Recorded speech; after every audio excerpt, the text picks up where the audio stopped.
Hello, and welcome to today's video. Now, for years, I have been making stuff out of polymer clay. And one of my favorite things to make is different kinds of monsters. I have made probably, well, hundreds, thousands, if you count my blobs, of monsters over the years. And when I started doing my one-eyed blobs, which are kind of the simplest of the monsters, I wanted to do something that was quick to make and I could sell it inexpensively at craft shows and conventions, and something that parents could buy their kids and they wouldn't have that buyer's regret. Oh, I'm like, oh, I just spent $10 on this thing and my kid's gonna break it. So I did the blobs and I sell them for $1 a piece. I've sold them that way ever since I've started making them. I haven't changed the prices at all. And I'm not for sure when, but my daughter gave me the idea to do them in blind bags. So it's been a few years now. It wasn't right when I started, but a few years now I've been doing the one-eyed blobs in blind bags.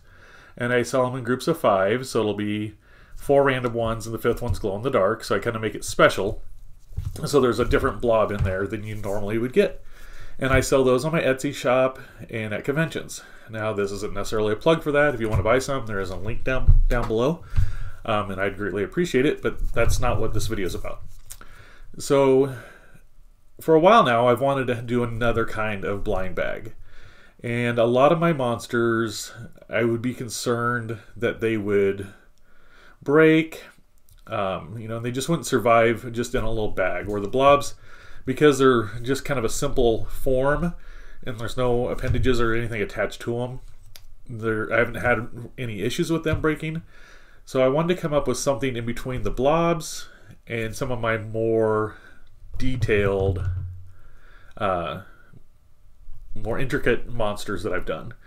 So I did some sketches the other day, and I kind of came up with an idea to do kind of a rock or an egg-shaped monster with a face on it. And then I've kind of been tossing around some ideas with some of my friends, and I decided on the name Wonky Weirdlings. So a special thanks to my wife and Jesse for kind of helping me with my name on that. And so now we're going to get started. I'm going to make the first 3 of the Wonky Weirdlings.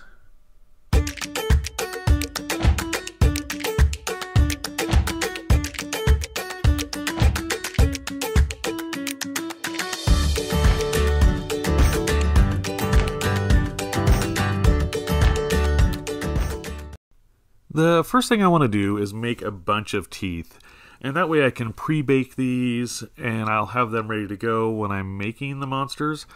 So I know I'm only going to do 3 in this video, but I figured I'm going to go ahead and take the time and make a bunch of teeth up. And so I do all kinds. And how I make the teeth is I take white translucent, mix it with some white and just a little bit of yellow, and that gives me the look I want for my teeth, at least for the color. And then I just did all kinds of different shapes. I did some, fangs, some thicker teeth, bigger teeth, different sizes. And once I, filled up this little sheet here, I'll go ahead and bake these and have those ready for the monsters. Now it's time to bake our clay. Remember, always bake your clay according to package instructions. I always use Reynolds wrap foil sheets to build up my sculptures, and on the front of a new box, before you tear off that perforated area, it says great for leftovers, wrapping sandwiches, and so much more. I always wonder if the people at Reynolds had any idea of what their little foil sheets would do. For these monsters, I decided I would go ahead and use just 1 sheet of foil for each monster, and then I'd use about 1 ounce of polymer clay to cover the foil. And I did this so I kind of had a recipe to keep these consistent in size and consistent in cost. And so for these, I'm using 2 different colors for each monster. Some of the later ones I might use multiple colors, or more than 2. And for some I might use 1 color and add details like polka dots or stripes. So this first one I did granite gray and like a blue glitter. And then I just added 1 tooth onto it and then took some more of the clay and built that up around for the mouth and put in the eye sockets. I went ahead and decided to add some little balls on the top to have him, like, a little more detail, like kind of a mohawk type of look to him. The second one is yellow and gold. And so I just swirl those together and apply them to the foil. Let myself get caught up here. And then I just cut off the excess. For any of the clay I don't use on these guys, then I'll just use that for blobs or whatever. Mix, a million colors together to make one. And then for him, I had these multiple teeth that I had made. And I really liked the way they were kind of jagged and overlapping a little bit. For the last one, it is pink and green. So I'll get those softened up and mixed together. And really on how long you need to condition the clay is, just depends on how firm it is. And then when I'm mixing the colors is just how much of a swirl effect I want or how much I want the colors to start blend together. So as with the other ones, I go ahead and cover the foil. And for this one, I wanted to give him some little buck teeth, that were pointing down for his front teeth. And so I carved in more of a mouth for him and then built up his lip area. I also wanted to try to make sure he was smiling a little bit more. It's a little harder to do the facial expressions of a smile, when I was just doing that underbite one. But with this one, I figured I could have him smiling a little bit more. And then I went over it with the needle tool and added some detail to the lips, and then got my eye sockets ready and blended that clay for the mouth. Now for the eyes, I decided to go with glow-in-the-dark clay, which is, I get my glow-in-the-dark is Sculpted 3.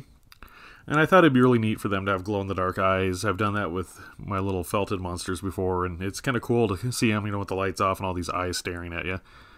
And then I just used black clay for the eyeballs, or the pupils, I mean. And this is something I might do some different colors later on. I'll still stick with glow-in-the-dark so they're all consistent, but I thought this worked really well. Now that they're all sculpted, they're ready to go in the oven. And remember, always bake according to package instructions. Alright, so here are the first 3 completed Wonky Weirdlings.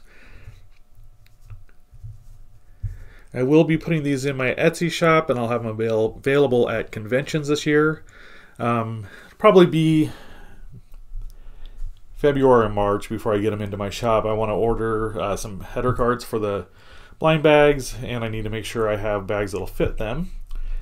But when I do have them in my shop, I will do another video announcing that, and maybe a blind bag opening video for them. Alright, well, thank you so much for watching. Hope you enjoyed today's video. And remember, never stop creating. Bye. You can purchase items with my mascot on it from my TeePublic Store. And you can purchase my one-eyed blobs from my Etsy shop. Links to my TeePublic Store, my Etsy shop, my Facebook page, and my Instagram page are in the description box below. Be sure to subscribe to my channel if you haven't already done so. If you like this video, please give it a like down below. And if you have ideas for future videos, please leave them in the comments down below.